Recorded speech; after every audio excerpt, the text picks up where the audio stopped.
Hi అండి, నమస్తే. Welcome back to my channel. So ఈరోజు రెసిపీ వచ్చేసి చూస్తుంటే పల్లీలతోటి ఏదో రెసిపీ చేయబోతున్నామని అయితే మీకు అర్థమై ఉండాలి. సో ఫస్ట్ అయితే పల్లీల్ని ఇలా వేయించుకోవాలన్నమాట. వేయించుకొని పొట్టు ఊడిపోతుందా లేదా అని ఒకసారి టెస్ట్ చేసి పొట్టు ఊడిపోతుంది అనుకున్నప్పుడు దించేసుకోవడమే.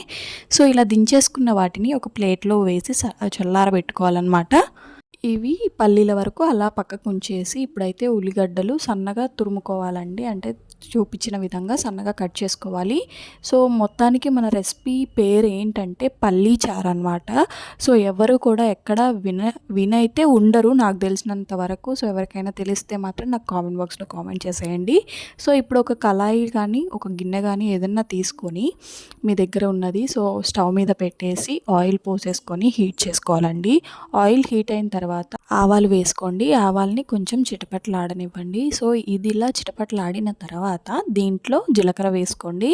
సో జీలకర్ర వేసుకొని కొంచెం అయితే వాటిని కలపండి ఆయిల్లో. సో మరీ మాడనివ్వకండి, లైట్గా వేగనివ్వండి. సో అలా వేగిన తర్వాత మనం కట్ చేసుకొని ఉంచుకున్నాం కదా ఆనియన్స్ అనేవి ముందుగానే. సో ఆనియన్స్ అన్నీ కూడా అందులో వేసేసుకోవాలి ఆయిల్లో. సో వేసుకున్న తర్వాత దాన్ని కలిపేసుకోవాలండి. సో శుభ్రంగా కలిపేసుకోండి. కొంచెం ఉప్పు అనేది మనం ముందుగానే వేస్తే ఏమవుతుందంటే ఉల్లిగడ్డలు అనేవి మెత్తగా ఉడుకుతాయి మాడిపోకుండా. సో అలా ఉప్పు అలాగే పసుపు కూడా వేసుకొని ఆయిల్లో పసుపు అనేది పచ్చివాసన పోతుంది కాబట్టి ముందుగానే పసుపు వేసుకోవాలి. సో ఇలా ఆనియన్స్ అనేవి మెత్తగా వేగే వరకు కూడా మూత పెట్టుకొని వేయించుకోవాలండి. సో ఇవి మెత్తగా అయిన తర్వాత మూత తీసి ఒకసారి కలుపుకొని దాంట్లో కొంచెం ఒక గుప్పెడంతా కరివేపాకు అయితే వేసుకోండి. మీ ఇష్టం, అది కరివేపాకు అనేది ఆప్షనల్. కాకపోతే చారులో కరివేపాకు ఉంటేనే బాగుంటుంది. సో అలా కరివేపాకు వేసుకున్న తర్వాత చింతపులుసు ఉంటుంది కదండి. చింతపులుసు అనేది ఇప్పుడు మనం పులిహార పులుసు కోసం చింతపులుసు ఎలాగైతే ఉంచుకుంటామో అలాగా చింతపులుసు అనేది పక్కకు పెట్టుకోవాలి. తీసుకున్నాం ముందుగా పల్లీలు అనేవి వేయించుకొని పక్కకు పెట్టాం కదా, ఆ పల్లీలని ఇప్పుడు మిక్సీ జార్లో వేసి మెత్తగా గ్రైండ్ చేసుకోవాలన్నమాట. సో మధ్య మధ్యలో కొన్ని వాటర్ పోసుకుంటూ మెత్తగా గ్రైండ్ చేసుకోండి. థిక్ పేస్ట్ లాగా గ్రైండ్ చేసుకోవాలి.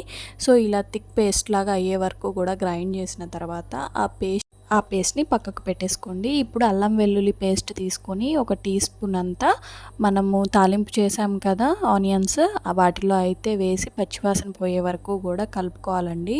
సో అల్లం వెల్లుల్లి పేస్ట్ అనేది పచ్చివాసన పోయిన తర్వాత మనము కారము, ఉప్పు, సరిపడా ఉప్పు, కారము ఇవైతే మన టేస్ట్కి తగ్గట్టుగా అడ్జస్ట్ చేసుకుంటూ వేసుకోవాలి. సో కారం ఎక్కువ కావాలి, స్పైసీగా ఉండాలి చారు అనుకుంటే కొంచెం ఎక్కువ వేసుకోండి.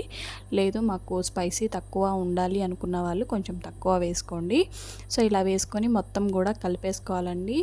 కలిపేసుకున్న తర్వాత చారు అంటేనే మనకు కావాల్సిన మెయిన్ ఇంగ్రీడియంట్ వచ్చేసి చింతపులుసు. మనము చెప్పాను కదా నేను పులిహార కోసం చిక్కగా ఎలాగైతే చింతపండు గుజ్జు తీసి పెట్టుకుంటామో అలా చింతపండు గుజ్జు అనేది ప్రిపేర్ చేసుకో ఆ పేస్ట్ని ఆనియన్స్లో వేసేసి కలిపేసుకోవాలన్నమాట. సో ఇలా మనకి పులుపు ఎక్కువ తినేవాళ్ళు కొంచెం ఎక్కువ వేసుకోవచ్చు, పులుపు తక్కువ తినేవాళ్ళు కొంచెం తక్కువ వేసుకోవచ్చు అనమాట. మీ టేస్ట్కి తగ్గట్టుగా అడ్జస్ట్ చేసుకుంటూ వేసుకోండి. సో ఇలా వేసిన తర్వాత అది కూడా కొంచెం మగ్గే వరకు కలుపుతూ ఉండండి. ఇలా మగ్గిన దాంట్లో మనం ఇప్పుడు ముందైతే కొన్ని వాటర్ పోసుకోవాలండి. వాటర్ పోసుకొని కొంచెం కలుపుకొని కొద్దిసేపు ఉడకనివ్వాలన్నమాట. అలా కొద్దిసేపు ఉడికిన తర్వాత మనం ముందుగా పేస్ట్ అయితే చేసి పెట్టుకున్నాం కదా పల్లీల పేస్ట్, అదైతే వేసి కలుపుకోవడమే. టేస్ట్కి సరిపడా సాల్ట్ చూసుకుంటూ అడ్జస్ట్ చేసుకుంటూ వేసుకోవడమే. ఇలా ఫైనల్ వరకు అయిపోయిన తర్వాత సో ఇప్పుడు కొంచెం మగ్గనివ్వాలి, అంటే మరగనివ్వాలి. చారు ఎక్కువగా మరగనిస్తారు కదా, అలా బాగా పొంగొచ్చే వరకు మరగనిస్తూనే ఉండాలన్నమాట. సో ఈ రెసిపీ మీకు ఎలా అనిపించింది అనేది నాకు కామెంట్ బాక్స్లో కామెంట్ చేయడం మాత్రం మర్చిపోవద్దు. అలాగే పల్లీలు ఉత్తగా తినడం ఇష్టపడని వాళ్ళకి ఇలా పల్లీ చారులాగా చేసి పెట్టండి. ఆరోగ్యానికి ఎంతో మంచిది కదండి పల్లీలు అనేవి. సో పల్లీలు పట్టి అని పల్లీలకి సంబంధించిన రెసిపీస్ ఎన్ని చేసినా సరే పిల్లలు ఇష్టపడరు అనమాట. సో ఇలా చారులాగా మనం చేసి పెడితే కనుక ఒక్క ముద్ద కూడా వదిలిపెట్టకుండా తింటారు. సో మీకు ఒకసారి ఈ రెసిపీ అనేది ట్రై చేసి చూడండి. చాలా అంటే చాలా బాగుంటుందండి. సో మొత్తం కూడా చిక్కబడే వరకు ఉడికించుకోవాలి. సో ఈ రెసిపీ వచ్చేసి మనకి పల్లీల చారు అని అయితే అంటారండి. ఇది ఇంతవరకు ఎవ్వరూ ట్రై చేయలేదు. ఫస్ట్ టైం మనం మన ఛానల్లో ట్రై చేసి అయితే పోస్ట్ చేస్తున్నాము. సో మీకు కనుక ఈ రెసిపీ నచ్చినట్టయితే నా ఛానల్కి ఒక్క లైక్ అలాగే ఒక్క సబ్స్క్రిప్షన్ అయితే ఇవ్వండి. సో పిల్లలు పల్లీలు తినట్లేదు అనుకున్న వాళ్ళకి ఈ రెసిపీ అయితే షేర్ చేసేయండి.